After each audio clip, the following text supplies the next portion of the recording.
Welcome to Kenton's videos. Enjoy the video. In this video, I will explain how to make brick color.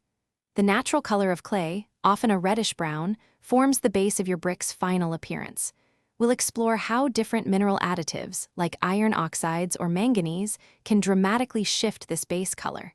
For instance, adding iron can deepen reds, while manganese can introduce purples or browns. The firing temperature also plays a crucial role, influencing the chemical reactions that set the brick's permanent hue. Let's dive into specific mineral additives.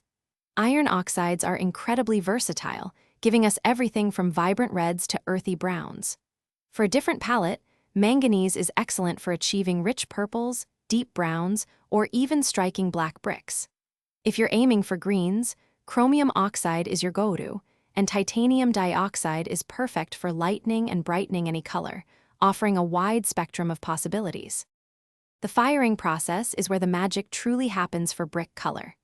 Generally, higher firing temperatures lead to darker, more intense colors, as the minerals undergo more significant chemical changes. Conversely, lower temperatures tend to yield lighter, softer shades, preserving more of the clay's original tone. The kiln's atmosphere, whether it's oxygen-rich or oxygen-deprived, also plays a critical role, influencing the final color development. Beyond the firing process, surface treatments offer additional ways to customize brick color. A surface stain or wash can be applied after firing to achieve a desired hue, offering flexibility.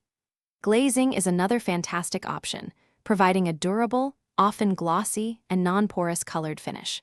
For a color that runs consistently throughout the entire brick, pigments can be directly mixed into the clay body before shaping and firing, ensuring a uniform appearance. Thanks for watching. Consider subscribing if we helped you.